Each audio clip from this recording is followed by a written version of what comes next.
दज्जाल के माना लुगत में मकरो फरेब और कज़्ब के आए हैं।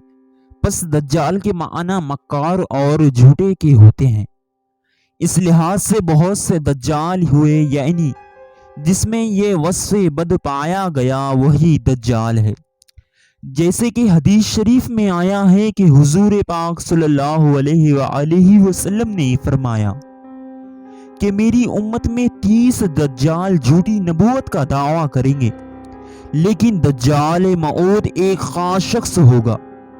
उसकी दाहिनी आंख कानी होगी और अंगूर के दाने के मानिंद उसकी आंख में नाखूना होगा। उसके बाल पेचीदा हबशियों के बालों की तरह होंगे। एक बड़ा गधा उसकी सवारी में होगा और उसके माथे के बीचों बीच कुफ्र यानी काफिर लिखा होगा।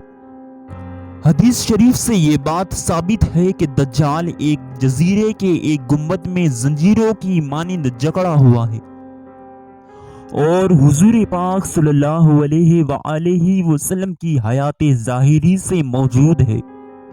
वहां से वो निकलेगा, अव्वल मुल्क शाम और इराक के दरमियान जाहिर होगा, नबूवत का दावा करेगा। उसके बाद अस्फहान में आएगा, वहां वो खुदाई का दावा भी करेगा, मगर हकीकत में वो कुछ न होगा बल्कि धोखा और नजरबंदी होगी।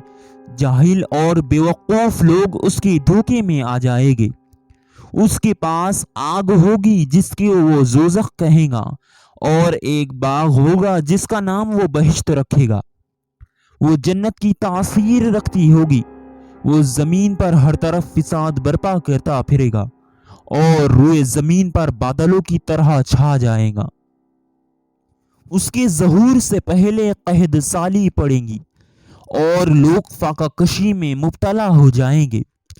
लेकिन वो जब किसी कौम के पास जाएगा और अपने दीन की तरफ बुलाएगा और वो लोग उस पर ईमान ले आएंगे तो उस इलाके पर खूब बारिश होगी, जमीन खूब सब्जा उगाएंगी और मवेशी पहले से ज्यादा दूध देंगे।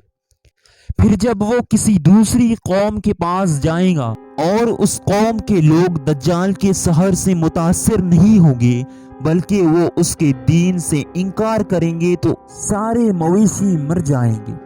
जब वो उजाड़ में से खजाना तलब करेगा तो खजाना मुहाल की मक्खियों की मानिंद उसकी तरफ खींचा चला आएगा। फिर वो एक कौम के मुअज़्ज़िज़ीन से आकर कहेगा, अगर मैं तुम्हारे मुर्दा ऊँटों को या मुर्दा भाई बाप को जिंदा कर दूं तब भी मुझ पर ईमान लाओगे या नहीं? तब वो कहेंगे, हाँ हम ईमान ले आएंगे। तब वो शैतान को हुक्म देगा कि वो उसके ऊँट और भाई और बाप वगैरह की शक्ल में जाहिर होकर नजर आए। वो लोग बाप भाई को समझकर ईमान ले आएंगे। जो मुसलमान दज्जाल की इताअत से इनकार करेगा वो उसे कैद कर देगा और जहां मुसलमान कैद होंगे वहां उनको अल्लाह ताला की तस्बीह और तहलील, रोटी और पानी का काम देंगे। यानी तस्बीह और तहलील से ईज़ा, भूख और प्यास दूर हो जाएगी। दज्जाल का लश्कर बेशुमार मुल्क में फतूर और फितना डालता फिरेगा। ये सब कुछ उसके मकरू फरेब होंगे। शैतान और जिन उसके ताबे होंगे। फिर वो यमन से मक्का की तरफ आएगा, लेकिन बसबब मुहाफ़ज़त मलाइका के मक्का में दाखिल ना हो पाएगा। फिर वहां से मदीना मुनव्वरा का कस्द करेगा और मदीना शरीफ के करीब उहद पहाड़ के पास डेरा डालेगा। और उस वक्त मदीने के 7 दरवाजे होंगे, हर दरवाजे पर 2 फरिश्ते मुहाफिज होंगे। उस सबब से दज्जाल अंदर ना जा सकेगा। उस वक्त एक शख्स मोमिनीन में से दज्जाल के पास जाएगा। वो शख्स उस वक्त के तमाम लोगों में से सबसे बेहतरीन शख्स होगा और नौजवान होगा। राह में दज्जाल के पहरे वाले पूछेंगे, तू कहाँ जाता है? वो कहेगा कि दज्जाल के पास जाता हूँ। वो कहेंगे कि तू हमारे खुदा पर ईमान क्यों नहीं ले आता? तब वो कहेंगे कि खुदा की सिफात जाहिर है और दज्जाल में वो सिफात नहीं है, दज्जाल तो काफिर है।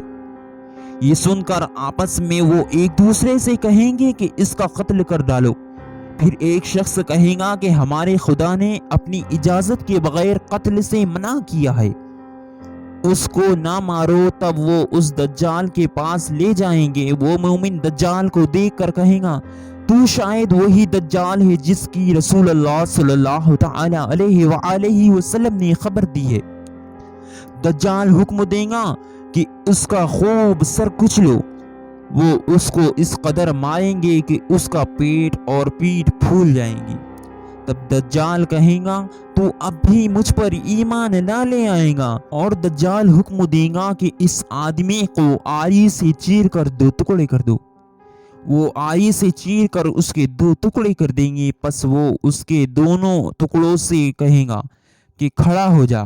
تب وہ شخص زندہ ہو جائے گا۔ پھر دجال کہے گا اب مجھ پر ایمان لائے گا یا نہیں؟ وہ کہے گا مجھے اب اور زیادہ تیرے دجال ہونے کا یقین ہو گیا ہے، اور اب تو کسی کو سزا نہ دے سکے گا۔ پھر دجال خفا ہو کر اس کو ذبح کرنے کا حکم دے گا، لیکن ذبح پر قادر نہ ہوگا۔ تب غصے میں آ کر وہ اپنی جہنم کی طرف پھینک دے گا۔